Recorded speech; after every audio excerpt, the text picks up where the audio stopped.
Hello guys, number system में अगली exercise है एक्सरसाइज 1.2। एक्सरसाइज 1.2 है जो पहला क्वेश्चन है, state whether the following statements are true और फॉल्स, जस्टिफाई योर आंसर्स। पहले क्वेश्चन में बोला गया है कि जो स्टेटमेंट हमें दिए हुए हैं वो ट्रू हैं या फॉल्स है। अगर ट्रू हैं या फॉल्स है तो उनका हमको जस्टिफिकेशन भी यहाँ देना है। पहला क्वेश्चन पूछा गया है, every irrational numbers is a real number. क्या सारे इरेशनल नंबर हमारे रियल नंबर होते हैं? तो इसका आंसर होगा यस, मीन्स ट्रू।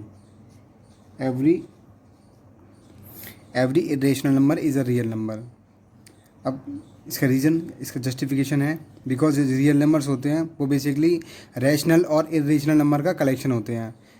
होप आपने मेरा इसका जो पार्ट 1 है वो वीडियो आपने देखा होगा, जिसमें मैंने ये सारे कॉन्सेप्ट, सारे फार्मूलेज इसके मैं ऑलरेडी क्लियर कर चुका हूँ।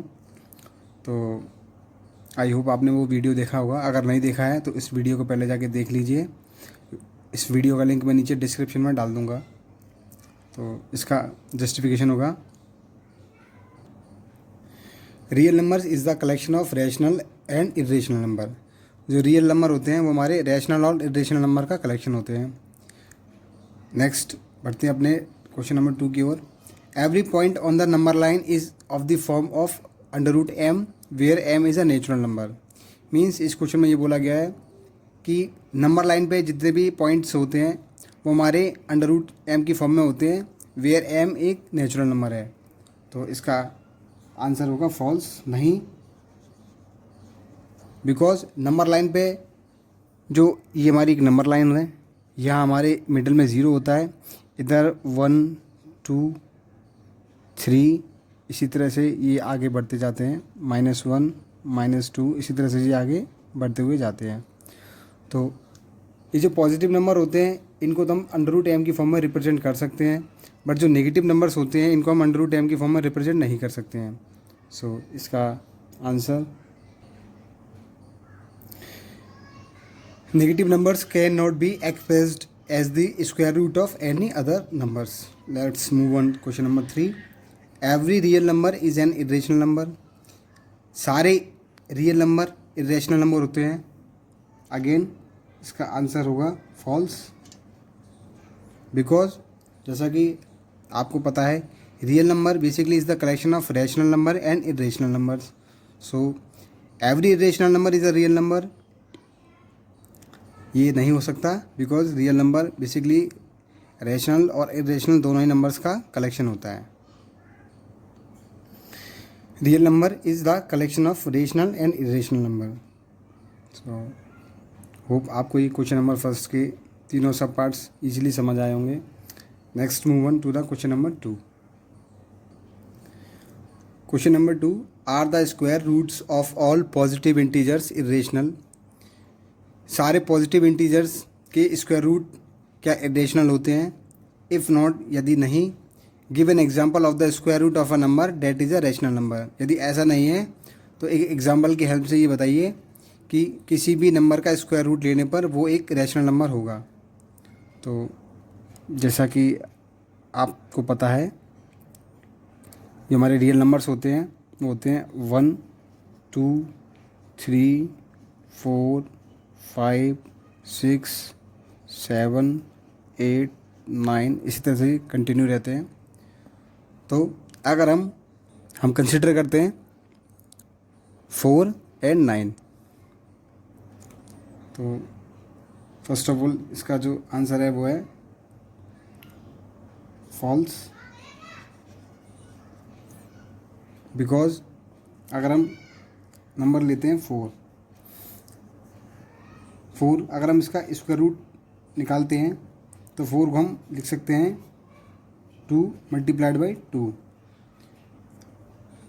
अब जैसा कि आपको पता है कि अगर अंडर रूट के अंदर किसी नंबर का पेयर बन जाता है तो अंडर रूट से वो नंबर बाहर आ जाता है, तो ये आ जाता है 2।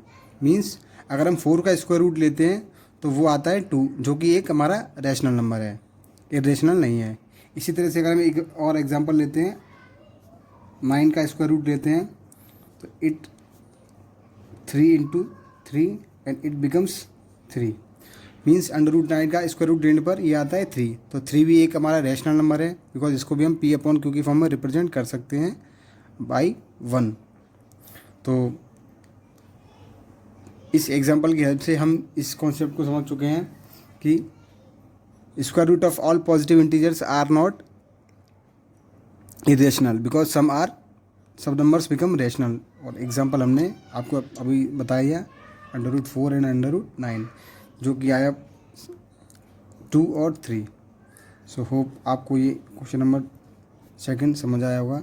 Let's move on question number 3। Question number 3 में बोला है show how under root 5 can be represented on the number line. Means हमको नंबर लाइन पे रूट 5 को रिप्रेजेंट करना है। तो इसको रिप्रेजेंट करने के लिए हम चलते हैं अपने नेक्स्ट पेज की ओर।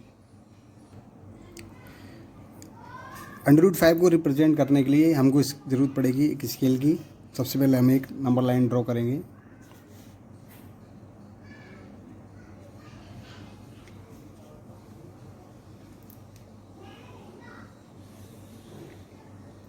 ये हमने एक लाइन ड्रॉ की। अब स्केल की हेल्प से हम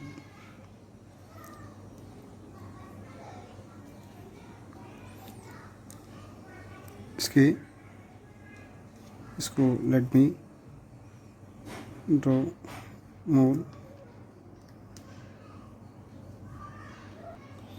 रूट 5 को रिप्रेजेंट करने के लिए सबसे पहले हमने एक लाइन ड्रॉ किया है। इस लाइन के मिडिल में 0 होता है। अब स्केल की हेल्प से हम हर एक इंच पे मार्क करेंगे। जैसे कि यहाँ से यहाँ तक होता है 1 इंच, यहाँ से यहाँ तक होता है 2 inch, same on the other side this and this. अब हम इनको नाम दे देंगे, this is 1 and this is 2, this is -1 and this is -2। दोनों साइड हमने एरो खींचा हुआ है। इसको हम आगे भी एक्सटेंड कर सकते हैं एज पर द रिक्वायरमेंट। अब जैसा कि हमने 0 से 1 के बीच में 1 यूनिट लिया था, मीन्स 1 इंच, एंड 1 से 2 के बीच में भी 1 unit, that is 1 inch, and 0 से 2 के बीच की डिस्टेंस होगी हमारी 2 यूनिट। अब इस स्केल डी वाले स्केल को हम फर्दर यूज़ करेंगे। अब इसको हम रखेंगे पॉइंट 2 के ऊपर, पॉइंट 2 के ऊपर रखकर इसके 90 डिग्री का हम एक मार्क लगा देंगे। अब इस पॉइंट 2 से इस 90 डिग्री को मिलाते हुए 1 इंच का लाइन ड्रॉ करेंगे further with the help of this scale like this. इस 90 डिग्री को अलाइन करते हुए इस तरह से हम एक 1 यूनिट का लाइन ड्रॉ करेंगे। This is 90 degree angle. इस डिस्टेंस का भी मेजरमेंट करा तो ये भी मेरा 1 यूनिट ही था, बिकॉज हमने इस 90 डिग्री को अलाइन करते हुए 1 यूनिट मीन्स 1 इंच का ही एक लाइन ड्रॉ किया था। अब स्केल की हेल्प से इस पॉइंट को इस पॉइंट से हम मिला देंगे लाइक दिस। ये हमारा 90 डिग्री का एंगल है। इसको हम नाम दे देते हैं A, this point becomes B and this point becomes C. अब ये जो डिस्टेंस है ए से बी की ये 2 यूनिट है, बी से सी की जो डिस्टेंस है वो 1 यूनिट है, and with the help of Pythagoras theorem ये जो ए से सी का डिस्टेंस आएगा ये आएगा √5।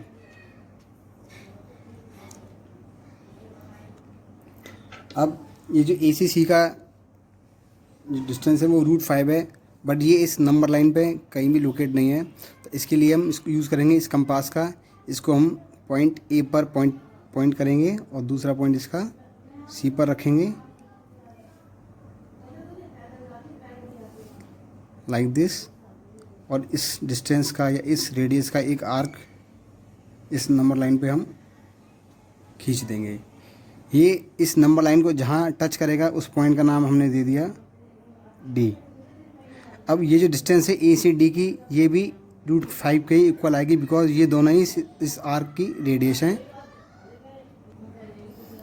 अब चूँकि ये दोनों ही इस आर्क की रेडियस हैं तो अगर ये √5 है तो ये भी हमारा √5 ही आएगी। अब हमने एक छोटे से एक्सपेरिमेंट के थ्रू हमने इस रूट 5 को इस नंबर लाइन पर लोकेट कर दिया।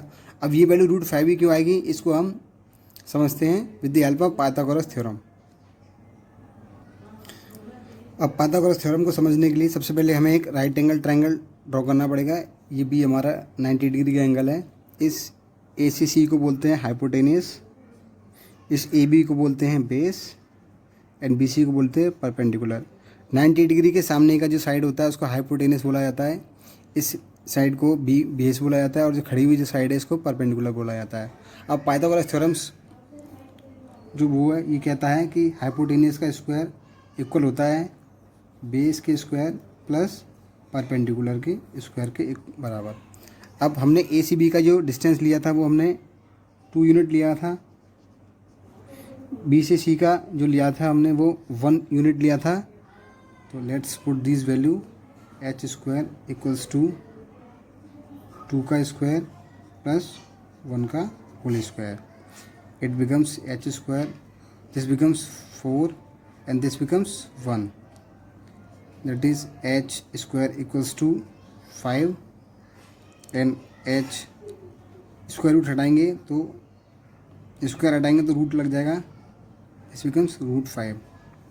सो in this way the value of AC is under root 5 and किस तरह से हमने इसको नंबर लाइन पर लोकेट किया वो भी आप लोगों ने देख लिया। होप आपको इस एक्सरसाइज के ये तीनों क्वेश्चन समझ आए होंगे।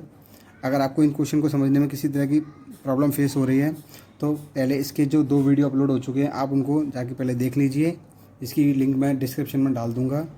अगर आपको ये मेरा चैनल वैल्यूएबल लग रहा है तो इस वीडियो को लाइक कीजिए, चैनल को सब्सक्राइब कीजिए और इसी तरह की एजुकेशनल वीडियो